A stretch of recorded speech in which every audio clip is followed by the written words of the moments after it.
My father-in-law died and left me everything. His mansion, his money, his empire. But there was one condition buried in his will. I had to complete his final wish. When I opened the sealed envelope, my hands shook. The secret he'd kept for 30 years would destroy my husband's family, and my mother-in-law knew. She'd always known. She smiled at the funeral while planning to make sure I never got a single penny. My name is Rebecca Torres. I'm a pediatric nurse who married into old money. I thought I'd finally found the family I never had, the reading of the will. I sat in the leather chair at Whitmore and Associates, the most expensive law firm in Boston. My husband's family surrounded me like vultures circling prey.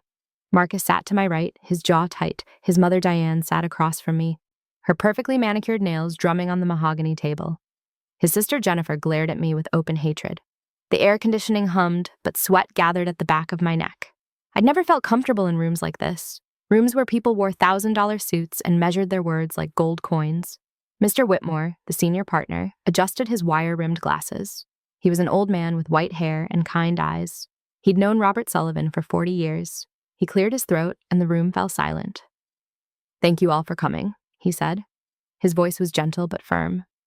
"I know this is a difficult time." Diane sniffed and dabbed at her dry eyes with a handkerchief. She'd perfected the grieving widow act. But I'd seen her face at the funeral yesterday. She'd smiled when she thought no one was looking. Mr. Whitmore opened a thick folder. Robert Sullivan's last will and testament was updated 6 months ago. He was of sound mind and body when he made these changes. I witnessed the signing myself. My heart pounded. Robert had told me he was changing something, but he'd never said what. "I'll read the relevant sections," Mr. Whitmore continued. He looked directly at me. "To my daughter-in-law, Rebecca Torres, I leave my entire estate. This includes the mansion on Beacon Hill, all financial assets, stocks, bonds, and business holdings." The room exploded. Marcus turned white as paper.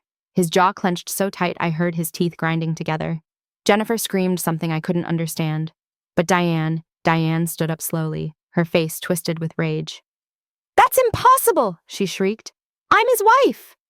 "That gold-digging nurse poisoned his mind!" Mr. Whitmore held up his hand. "Mrs. Sullivan, please! There's more!" But Diane wasn't listening. She pointed at me with a shaking finger. "She's been here 3 years! 3 years! I gave that man 30 years of my life!" "Diane," Marcus's voice was quiet, dangerous. "Sit down."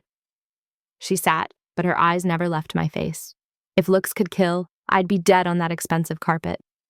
Mr. Whitmore reached into the folder and pulled out a cream-colored envelope. My name was written across it in Robert's shaky handwriting. His Parkinson's had gotten worse in his final months. "Robert left specific instructions," Mr. Whitmore said. He handed me the envelope. "This is for you alone, Mrs. Torres. Private. To be read before you accept the inheritance." My hands trembled as I took it. The envelope was sealed with red wax, old-fashioned, just like Robert. "There's a condition," Mr. Whitmore added. "You must fulfill the request in this letter before the estate transfers to you." I stared at the envelope. What had Robert asked me to do? Marcus finally spoke. His voice was cold, empty. "When did he change it?" 6 months ago, Mr. Whitmore repeated. 6 months ago. Right after Robert called me into his study. Right after he told me he had something important to show me. But then he'd gotten sick again, and we'd never finished that conversation. Jennifer was crying now. Real tears, unlike her mother's fake ones.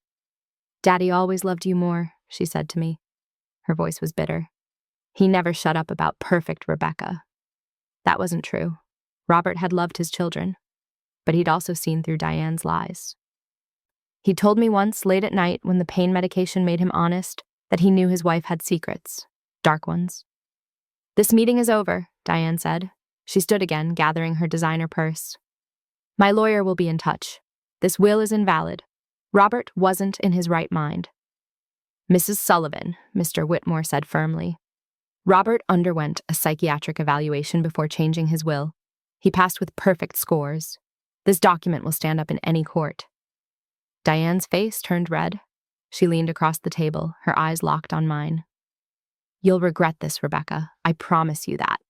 Then she swept out of the room, Jennifer hurrying after her. Marcus stood slowly. He wouldn't look at me. "I'm staying at my mother's house tonight," he said.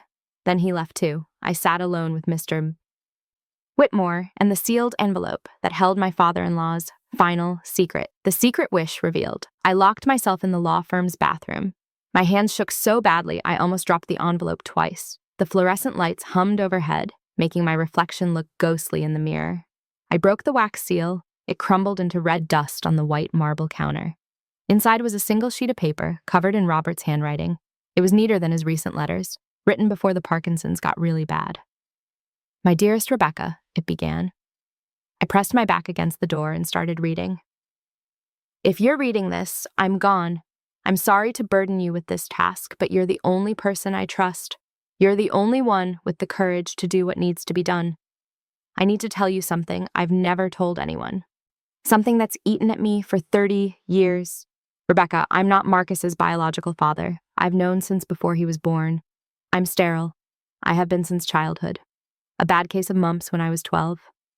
When Diane told me she was pregnant, I was confused. Then I was heartbroken. But I loved her. I thought if I never said anything, if I just raised the boy as my own, everything would be fine. I was wrong. Diane had an affair, she got pregnant, and she never told me the truth. For 30 years, she let me believe that miracle had happened, that somehow, against all medical odds, Marcus was mine. But he's not. Rebecca, I need you to find Marcus's real father. I need you to tell Marcus the truth. I know this will hurt him. I know it will destroy the family. But I can't die with this lie hanging over everything." The man's name is Victor Chen. He was a real estate developer. Diane met him at a charity gala in 1995. I found old photos hidden in her office last year, pictures of them together. The way she looked at him, she never looked at me like that. I hired a private investigator. Victor Chen still lives in Boston. He's retired now, wealthy. He never married, never had children as far as he knows. Find him. Tell him about Marcus. Then tell Marcus the truth. Only after you've done this can you claim the inheritance. This is my last wish, my final request. Bring the truth into the light. I'm sorry to ask this of you, but you have a strength Diane never had. Honesty, integrity. That's why I love you like my own daughter. That's why I'm trusting you with everything. The truth will set us all free. With love, Robert. I pressed my forehead against the cold mirror. My breath fogged the glass. Robert wasn't Marcus's father. Diane had lied for 3 decades, and somehow she'd known Robert found out. That smile at the funeral, that wasn't grief, that was relief. She thought her secret died with him, but Robert had given me the key, and Diane knew it. She'd seen Mr. Whitmore hand me that envelope. She'd watched me take it. My mother-in-law was going to destroy me before I could destroy her. I pulled out my phone and searched for Victor Chen. It took 30 seconds to find him. He had a small presence online, just an old LinkedIn profile and a mention in a business journal from 10 years ago. But it listed his company, his industry, everything. Robert had given me a mission: find the real father, expose the lie, claim the inheritance. But first, I had to survive Diane's revenge. I carefully folded Robert's letter and put it back in the envelope. Then I took a photo of every word, uploaded it to 3 different cloud storage accounts, and emailed copies to my personal lawyer, my best friend Sarah, and my sister in California. If Diane came for me, the truth would still survive. I washed my face with cold water and stared at my reflection. I looked tired, scared. But underneath that, I saw something else. Something that surprised me. Determination. Robert had trusted me. He'd chosen me for a reason, and I wasn't going to let him down. I walked out of that bathroom, ready for war, my mother-in-law's first move. Diane showed up at my house the next morning. I was still in my pajamas, drinking coffee and trying to figure out my next move. The doorbell rang at 7:30. When I looked through the peephole, my stomach dropped. She stood on my front porch with a man in an expensive suit. Her lawyer, probably. She wore all black, still playing the widow, but her eyes were sharp, calculating. I thought about not opening the door, but that would only delay the inevitable. I opened it. "Diane? Rebecca?" She smiled, but it didn't reach her eyes. "May we come in? We need to discuss Robert's will." I wanted to say no, but I stepped aside. They walked into my living room like they owned it. I guess in Diane's mind, she did own it, along with everything else. The lawyer introduced himself as Gerald Morrison. He had silver hair and cold eyes. He looked at me like I was something he'd scraped off his shoe. "Mrs. Torres," he said, "my client believes there are significant problems with Robert Sullivan's will." I sat down on my couch. Mr. Whitmore said it would stand up in court. Any will can be challenged, Morrison said smoothly, particularly when there are questions about the deceased's mental state. He had a psychiatric evaluation, I said. My voice was steady, but my heart raced. Which we will argue was inadequate, Morrison replied. Robert was on significant pain medication. He had Parkinson's disease. His judgment was impaired. I looked at Diane. She sat perfectly straight, her hands folded in her lap. Her eyes never left my face. What do you want? I asked. I want you to decline the inheritance, Diane said. Her voice was smooth as honey, poisonous as arsenic. Give it to Marcus, where it belongs. You'll get a generous settlement, say $2 million. You can disappear. Start over somewhere far away from Boston. $2 million. It was more money than I'd ever dreamed of, but it was nothing compared to Robert's full estate, and more importantly, it would mean abandoning Robert's last wish. No, I said. Diane's smile faded. Excuse me? I said no. Robert left me the estate for a reason. I'm going to honor his wishes. His wishes? Diane laughed. It was a cold, bitter sound. You mean his senile delusions? Rebecca, dear, you're a nurse. You know how pain medication affects the brain. He was evaluated. By a doctor I'll prove was inadequate. Diane cut me off. She leaned forward. Think carefully. You're playing a dangerous game. You don't understand the rules. Is that a threat? It's friendly advice. Her eyes flicked to the kitchen counter behind me. By the way, what was in that private envelope? The one Mr. Whitmore gave you? There it was. The real reason she'd come. She needed to know what Robert had told me. That's private, I said. Between me and Robert. Diane's smile returned, but it was twisted now. Ugly. Rebecca, I've destroyed bigger obstacles than you. People who threatened my family, people who got in my way, they all learned the same lesson. She leaned closer, her voice dropping to a whisper. Accidents happen to greedy girls who don't know their place. I felt ice run down my spine, but I didn't look away. Is that all? Diane stood, smoothing her black dress. Morrison stood with her. Think about my offer, she said. $2 million. Or I'll bury you so deep, you'll wish you'd never met my son. They left. I sat on my couch, shaking. Then I walked to my kitchen window and looked out at my car in the driveway. Something looked wrong. The angle was off. I went outside, still in my pajamas. My neighbor, Mr. Chen, was walking his dog. He waved. I tried to smile back.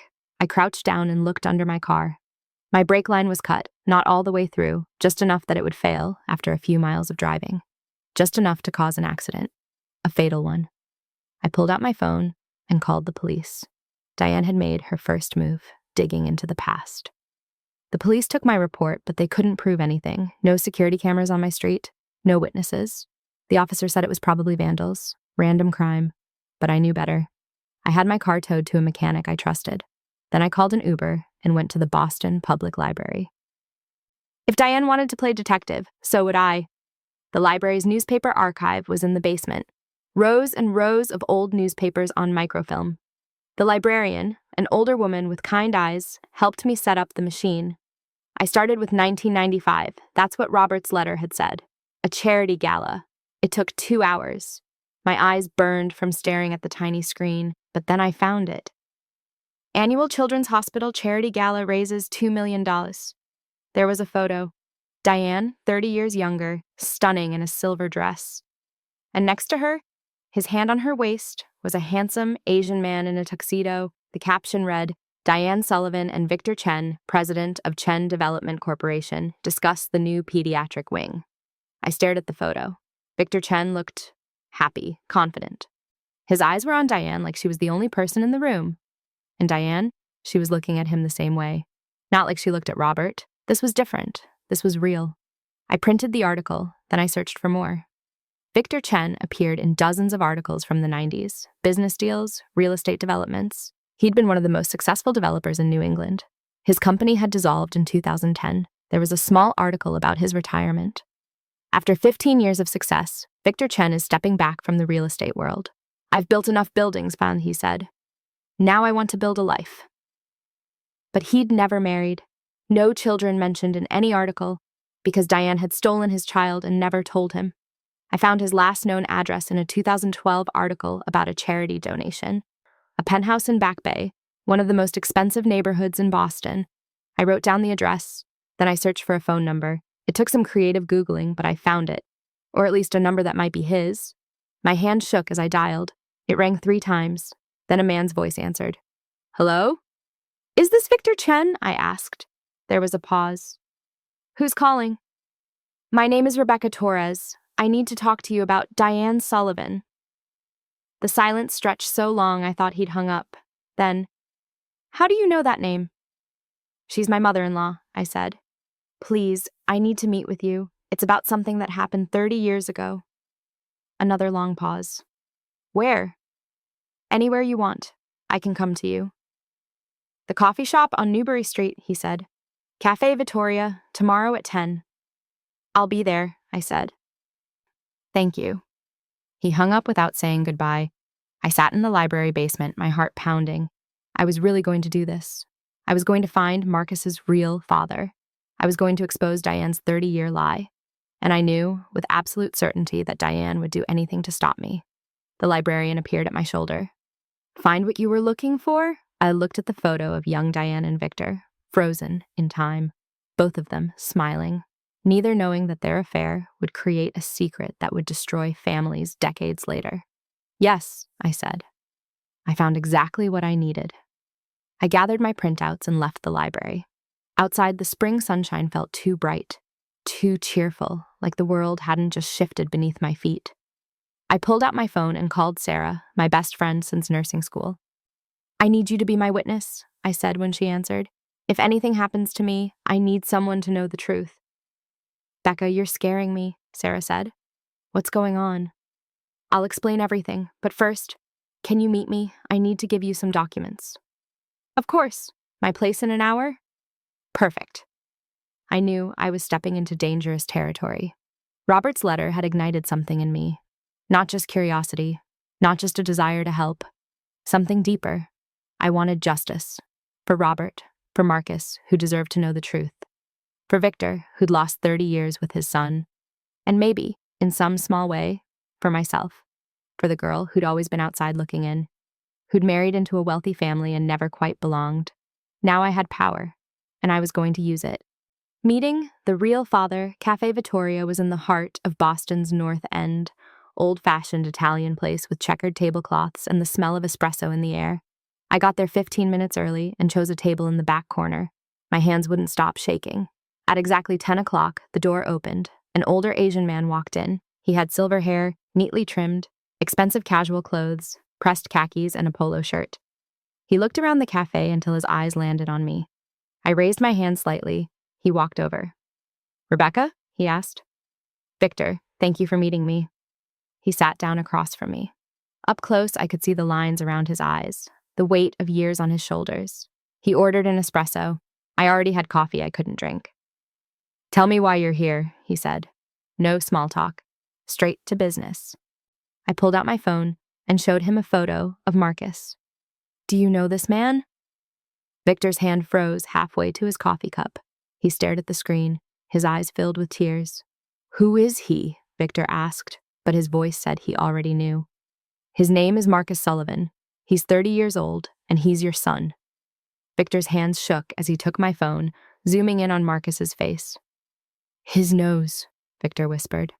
"That's my mother's nose. And his eyebrows. Those are mine."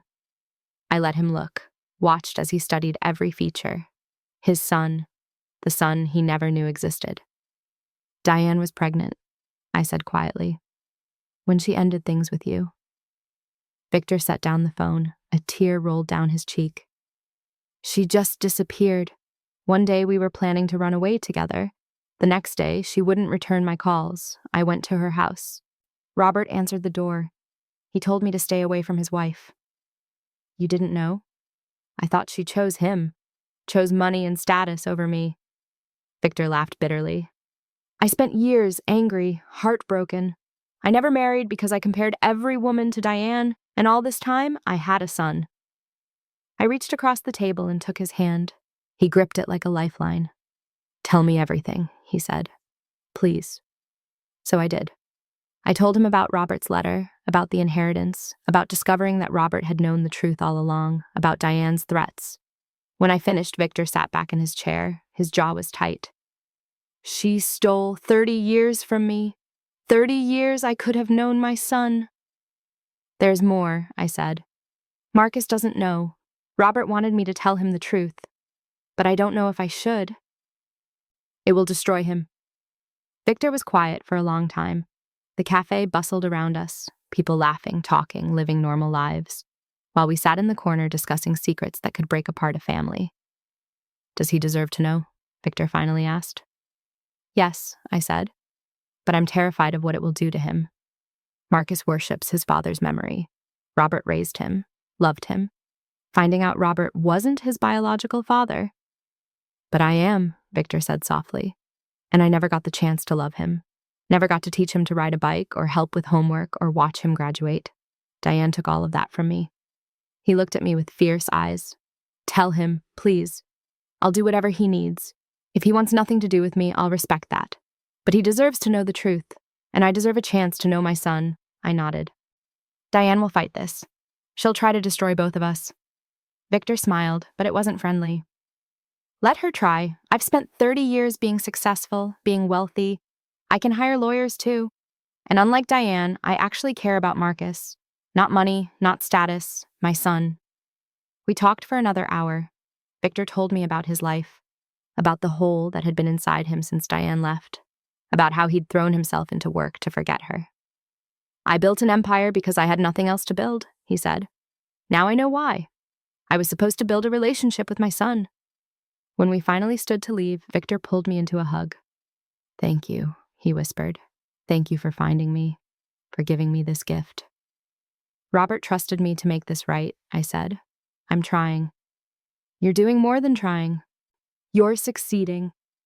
I watched him leave the cafe, then I sat back down. My coffee was cold now, but I drank it anyway.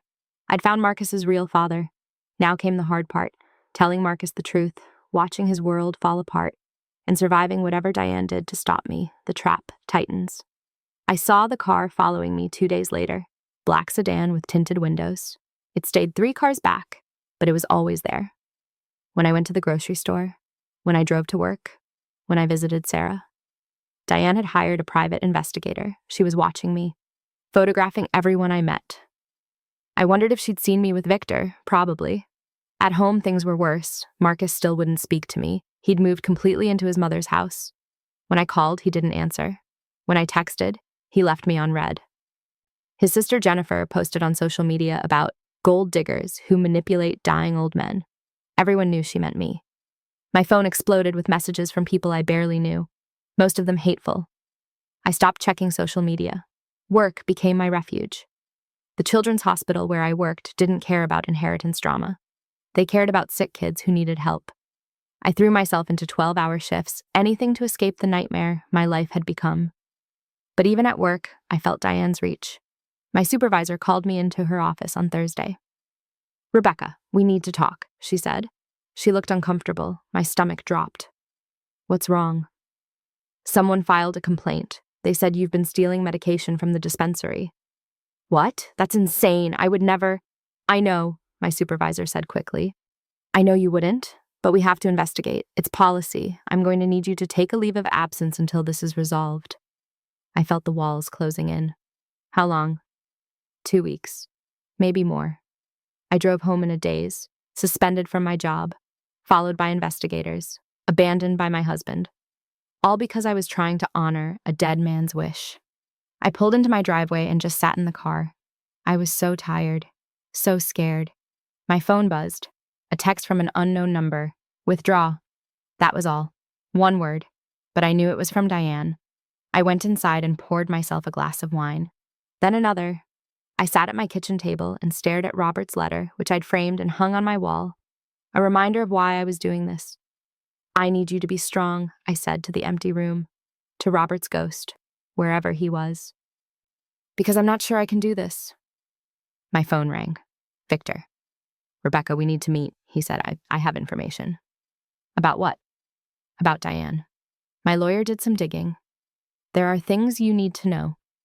We met at a park near the Charles River. Victor had a folder thick with documents. "My lawyer found records," he said. "Financial records from when Diane and I were together. She was transferring money out of Robert's accounts. Small amounts. Enough that he wouldn't notice. She was stealing from her husband. Getting ready to leave him," Victor said. "She was planning to run away with me. We were going to start over in California. I'd already set up a new company out there." What happened? She got pregnant, and she realized a baby would complicate everything. So she chose Robert's money and security over me and freedom. I looked at the documents, proof that Diane was never the devoted wife she pretended to be. She'd been planning to abandon Robert all along. "Can I use this?" I asked. "It's yours, whatever you need to protect yourself." I hugged him. "Thank you." I drove home feeling lighter. I had evidence now. Proof of Diane's lies. Not just about Marcus's paternity, but about everything. But when I pulled into my driveway, that lightness vanished. My front door was open. Just a crack, but definitely open. I'd locked it. I always locked it. I called 911 and waited in my car until the police arrived. They searched my house with me standing outside, heart pounding. "Looks like someone broke in," the officer said. "But they didn't take anything obvious. No TV, no laptop. You should check if anything valuable is missing." I already knew what was missing. Robert's letter was gone from my wall. The frame was smashed on the floor, but the letter itself had vanished. I laughed out loud. The officer looked at me like I was crazy, but I couldn't help it, because I'd scanned it, emailed it, backed it up in 3 different places. Diane thought she'd destroyed the only copy, but I'd been 3 steps ahead. She'd underestimated me, and now I was ready to strike back. Building my evidence. I hired my own investigator the next day. Her name was Maria Garcia, and she came highly recommended by Sarah's lawyer cousin. Maria was in her 50s, tough as nails, with gray-streaked hair and sharp eyes. "Your mother-in-law sounds like a piece of work," Maria said when I explained the situation. "That's putting it mildly." "Let's bury her." Maria smiled. It wasn't a nice smile. Maria started with hospital records from Marcus's birth. It took 3 days and several $100s in research fees, but she got them. The birth certificate listed Robert Sullivan as the father, of course. But there was another document attached to the file, a form that Diane had filled out when she arrived at the hospital. Under father's name, she'd written, "unknown." She changed it later, Maria explained, after Marcus was born. But the original form is still in the records. She listed the father as unknown even though she was married to Robert. "Can we use this in court?" I asked. "Absolutely. It proves she knew Robert wasn't the father." Next, Maria tracked down Diane's old friends. Most of them wouldn't talk. The Sullivan family was powerful, and people were scared, but one woman agreed to meet with us. Her name was Patricia Morrison. She'd been Diane's best friend in the 90s. They'd had a falling out years ago over something Patricia wouldn't explain. But she agreed to talk if we met somewhere Diane wouldn't find out. We met at a diner in Worcester, an hour outside Boston. Patricia was in her 60s, with dyed blonde hair and tired eyes. She ordered coffee and lit a cigarette, even though smoking wasn't allowed. The waitress pretended not to notice. "Diane Sullivan is a snake," Patricia said. "I'm glad someone's finally standing up to her." "Tell me about Victor Chen," I said. Patricia smiled. She was obsessed with him. Couldn't shut up about him. Victor this, Victor that. She was going to leave Robert for him. She told me that herself. Showed me plane tickets to California and everything. What changed? She found out she was pregnant, and she realized Victor was just a developer. Successful, but not Sullivan-level wealthy. So she calculated. Figured out she could have Robert's money and respectability plus a child. All she had to do was lie. "She told you this?" "Not in so many words, but I knew her. I saw how she operated. Diane doesn't do anything that doesn't benefit Diane." "Would you testify to this? In court?" Patricia stubbed out her cigarette. "Honey, I'd love to. Diane destroyed my marriage. She had an affair with my husband in 2010, just because she could. Just to prove she still had power. So yeah, I'll testify. I'll shout it from the rooftops." Maria and I left the diner with a sworn statement from Patricia. More evidence, more proof of Diane's lies. But I needed one more piece, the most important piece, DNA evidence. I called Victor. "I need a DNA sample from you. Is that okay?" "Of course, whatever you need." "And I need one from Marcus, but I can't tell him why." "Can you get it without him knowing?" I think so. That night, I broke into my own house. Well, Marcus's house. Our house. Whatever it was. He was staying at Diane's and I still had my key. I went to our bedroom. The room we'd shared for 3 years. It felt empty now. Cold. I found Marcus's hairbrush in the bathroom. Several strands of dark hair were caught in the bristles. I carefully collected them and put them in a plastic bag. Then I left before anyone caught me. Maria had a contact at a DNA testing lab. Off the books, she explained, but completely accurate. Results in 72 hours. I sent Victor's saliva sample and Marcus's hair samples to the lab. Then I waited. 3 days felt like 3 years. I couldn't sleep, couldn't eat, just waited for the phone to ring. When Maria called, I was at Sarah's apartment. She'd insisted I stay with her for a few days, said I looked like a ghost. Results are in, Maria said. And? 99.9% match. Victor Chen is definitely Marcus Sullivan's biological father. I closed my eyes. There it was. Proof. Undeniable, scientific proof. Thank you, I whispered. What are you going to do now? Maria asked. I'm going to tell the truth. All of it. I had everything I needed now. Hospital records, witness statements, DNA proof, Diane's financial records showing her plan to leave Robert. I finally had the weapon I needed to destroy Diane's empire of lies. Now I just had to figure out how to use it. The confrontation, I invited Diane to lunch at L'Espalier, the most expensive French restaurant in Boston. I made the reservation for Saturday at noon. Peak time. Lots of witnesses. I wore my best dress, the one Marcus had bought me for our anniversary. I did my makeup carefully. I wanted to look strong, in control. Diane arrived 15 minutes late. Of course, she wore a cream-colored Chanel suit and pearls, every inch the elegant widow. She sat down across from me with that snake smile. Rebecca, how nice of you to reach out. Are you ready to accept my offer? No, I said calmly. I'm here to make you an offer. Her smile didn't waver. I'm listening. The waiter brought menus. I ordered wine. Diane ordered sparkling water. We made small talk until our drinks arrived. Then I reached into my purse and pulled out a manila folder. What's that? Diane asked. I slid it across the white tablecloth. Open it. She did. I watched her face as she saw the DNA results. The color drained from her perfectly made-up face. Her hands started to shake. Where did you get this? She whispered. I had Marcus's DNA tested against Victor Chen's DNA. They match. Victor is Marcus's biological father. You've been lying for 30 years. Diane's fingers tightened on the paper. She tried to grab all the documents, pull them toward her. But I was faster. I pulled the folder back. I have copies everywhere, I said. My lawyer has them. Victor has them. Sarah has them. If anything happens to me, they go public. You can't prove. I can prove everything. I have hospital records where you listed the father as unknown. I have Patricia Morrison's sworn statement about your affair and your plan to run away with Victor. I have financial records showing you were stealing from Robert to fund your escape. And I have this DNA test. It's over, Diane. Her face transformed. The elegant mask cracked, revealing something ugly underneath. You little bitch, she hissed. You have no idea what you're doing. I'm doing exactly what Robert asked me to do, telling the truth. Diane leaned forward. Her voice was low, venomous. If you tell Marcus, it will destroy him. He worships Robert's memory. Finding out Robert wasn't his real father will break him. Is that what you want? To hurt your husband? Marcus deserves the truth. Marcus deserves a mother who protected him, who gave him a good life, who made sure he had everything.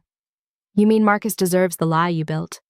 The lie that gave you power and money and status? Diane's eyes flashed. I did what I had to do. Victor was nothing. A developer with big dreams and no family connections. Robert gave Marcus everything, the Sullivan name, the education, the business. Victor would have given him what? A middle-class life in California? Victor would have given him a father who was actually his father, who didn't spend 30 years living a lie. Robert knew, Diane said suddenly. He knew Marcus wasn't his, and he loved him anyway. That's what made Robert a father. Not biology. Love. Then why are you so terrified of Marcus finding out? I asked. If it doesn't matter, if love is what counts, then the truth shouldn't scare you. Diane grabbed her purse. If you tell Marcus, I'll make sure you lose everything. I'll tell him you seduced Robert, that you manipulated a dying man. I'll have you arrested for elder abuse. You'll what? I interrupted. Destroy my career. You already tried that with the fake medication theft. Threaten me. You already cut my brake lines. Break into my house. Already done. Diane, I have evidence of everything. You can't hurt me anymore. She stood up, her chair scraping loudly. People at nearby tables looked over. This isn't over, she said. Yes, it is. I'm telling Marcus the truth. Tomorrow. And I'm giving him Victor's contact information. What happens after that is Marcus's choice. Not yours. Not mine. His. He'll never forgive you. Maybe not, but at least he'll know who his real family is. Diane leaned down, her face inches from mine. You've made a terrible mistake. Rebecca, I will make you regret this for the rest of your life. You already tried to kill me once, I said quietly. What else can you possibly do? She left without another word. The restaurant buzzed with whispers. People had definitely heard some of that, but I didn't care anymore. I sat alone at the table and finished my wine. The waiter brought my lunch, salmon with asparagus, but I couldn't eat. My hands were shaking too badly. I'd done it. I'd confronted Diane, told her I had proof, told her I was going to expose everything. Now I just had to tell Marcus, and hope he didn't hate me forever. The mother-in-law's revenge. Diane filed her lawsuit on Monday morning. I found out when a process server showed up at Sarah's apartment with legal papers. The lawsuit claimed I had manipulated Robert Sullivan while he was mentally incapacitated. It claimed I'd isolated him from his family, poisoned his mind against them, and coerced him into changing his will. It demanded the will be declared invalid and all assets returned to the Sullivan family. This is garbage, Sarah said, reading over my shoulder. You were never alone with Robert. There are medical records, visitor logs, everything. Doesn't matter. She's not trying to win. She's trying to bury me in legal fees and bad publicity. I was right.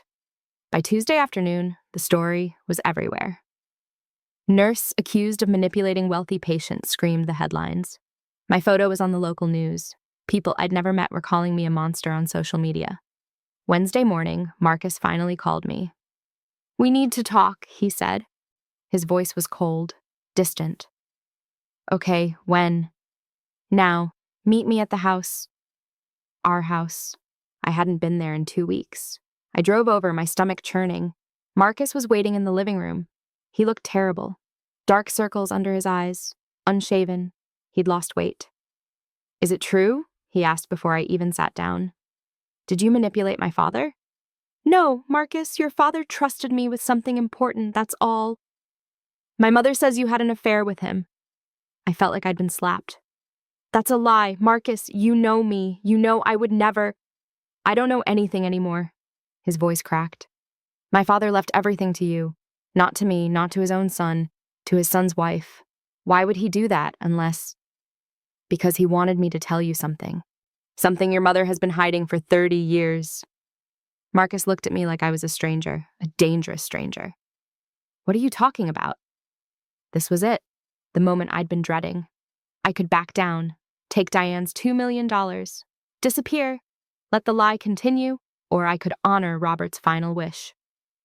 Your father, Robert, left me a letter, I said carefully.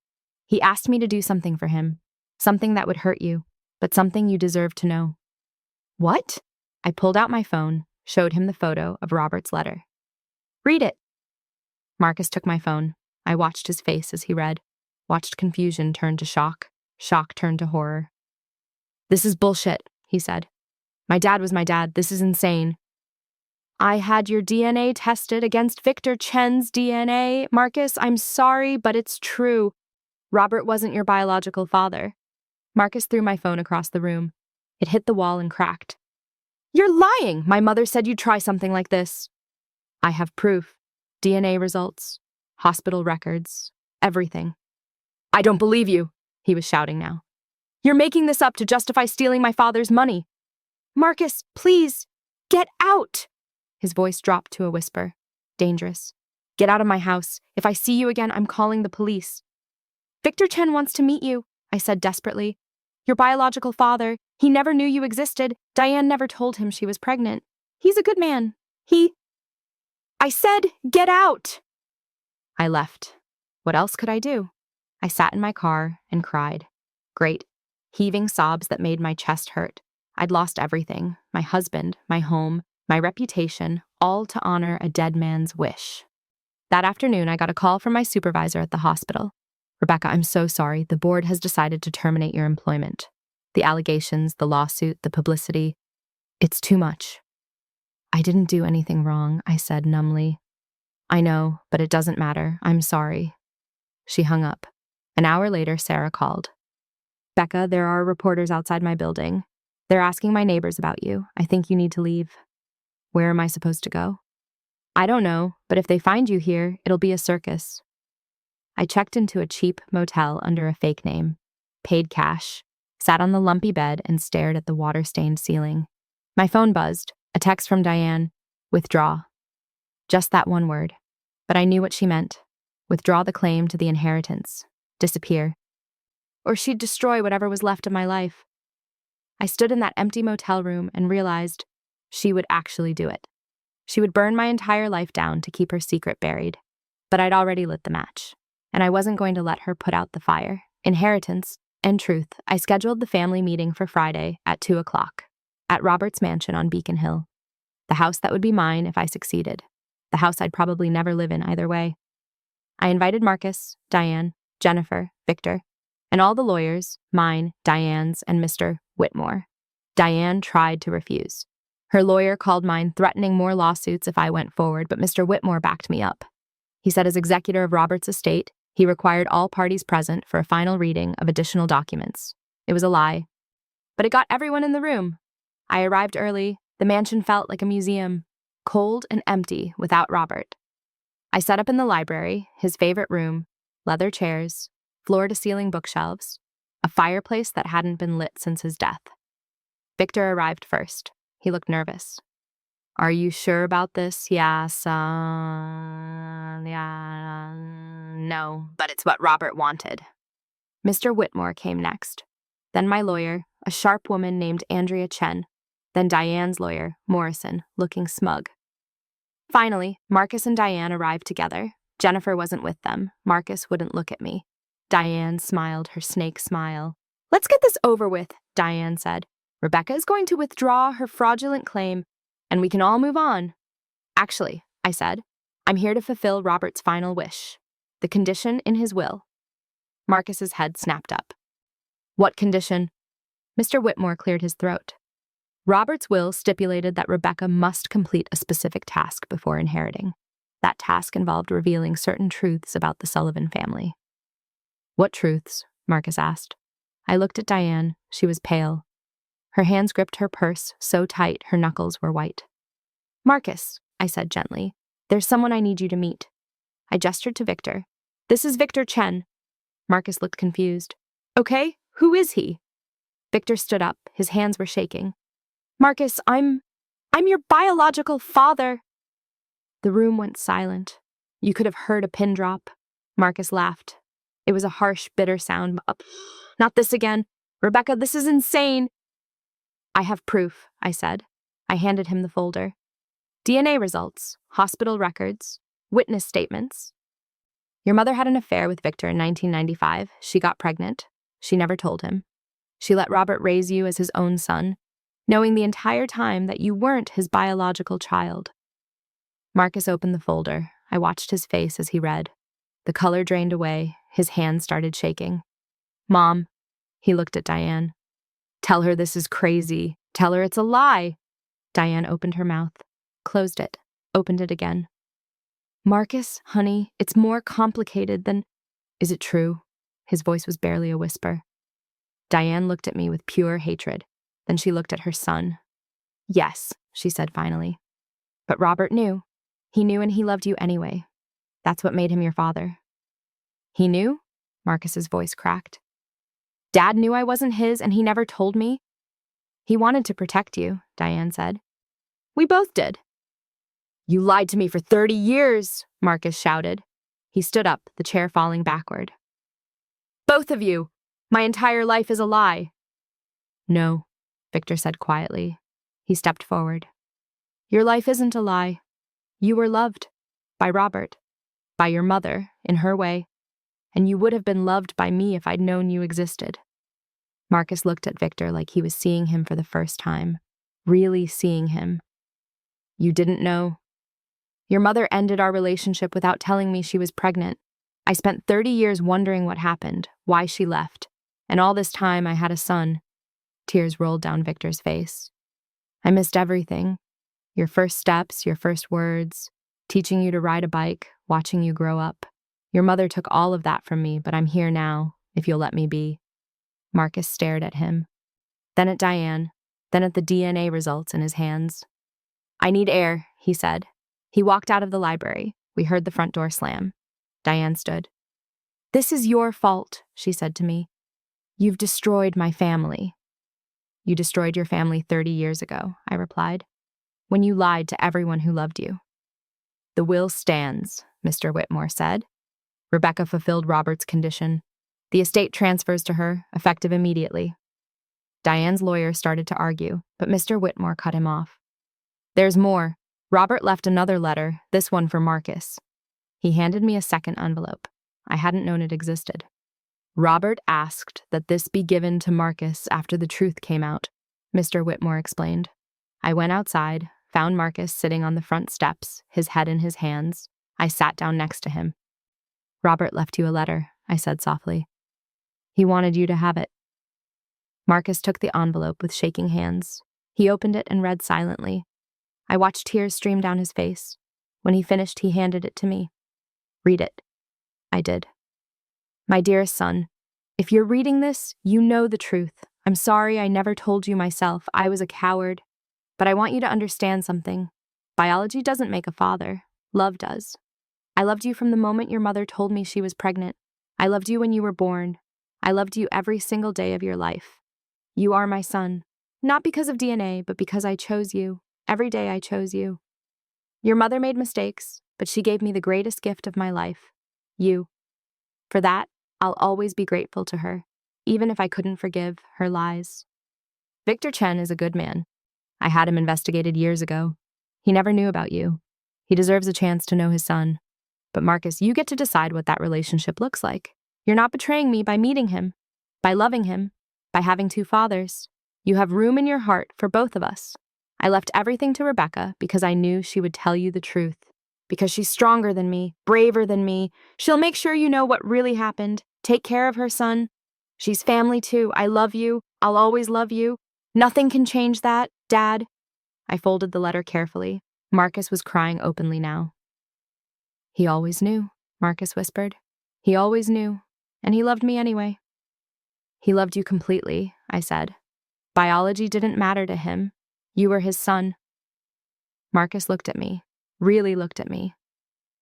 "I'm sorry. I'm so sorry for how I treated you. You were protecting your family. I understand. My mother—" He stopped. "What she did to you, the brake lines, the lawsuit, everything, I didn't know. I swear I didn't know." "I know." We sat in silence for a while, then Marcus said, "What happens now?" "That's up to you. Robert left you the choice. You can have a relationship with Victor or not. You can forgive your mother or not. You can hate me or not. It's all your choice now." "What about the inheritance?" "It's mine. Robert made that clear, but Marcus, I'm not keeping it to hurt you. The estate will fund a foundation, in Robert's name, for children's hospitals and medical research. Your father wanted to do good in the world. This is how we'll honor him." Marcus nodded slowly. That's good. That's what Dad would have wanted." Victor came out and sat on the steps with us. The three of us sat there as the sun set over Boston, a father, a son, and the woman who brought them together. Inside the mansion, I could hear Diane arguing with her lawyer, but out here, it was quiet, peaceful almost. "Can I take you to dinner?" Victor asked Marcus carefully. "Just to talk, no pressure, I'd like to get to know you." Marcus was quiet for a long time. Then, "Okay, yeah, I'd like that." Victor's face lit up like sunrise. 3 months later, the judge validated Robert's will completely. Diane's lawsuit was dismissed. The investigation into the medication theft at my hospital concluded that the allegations were fabricated. I was offered my job back, but I declined. I had other plans. I used part of the inheritance to start the Robert Sullivan Foundation for Pediatric Care. Victor and Marcus both joined the board. We funded research, built new hospital wings, and helped families who couldn't afford medical care. Marcus and I never got back together. Too much had happened, too much pain. But we became friends, good friends, and I watched as he built a relationship with Victor, tentative at first, then stronger.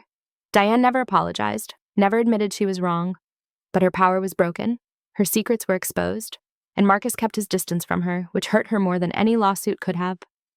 Sometimes I drive past Robert's mansion. It's a museum now, part of the foundation. School groups tour it. People learn about Robert's life and legacy, and I think about the letter he left me, the trust he placed in me. The truth he asked me to reveal. It cost me my marriage, my career, my reputation for a while, but it gave Marcus his real father. It exposed decades of lies, and it honored a good man's final wish. That was worth everything. I learned that family isn't about blood. It's about truth, about love, about choosing each other even when it's hard. Robert chose Marcus, even knowing he wasn't his biological son. Marcus chose to know his real father, even though it hurt. And I chose to tell the truth, even though it cost me everything. In the end, that's what inheritance really means. Not money or property, but the choices we make, the truths we tell, the love we give, even when it's difficult. Robert left me more than a mansion. He left me a purpose, a mission, a chance to do something meaningful with my life. And that's the greatest inheritance anyone could ask for.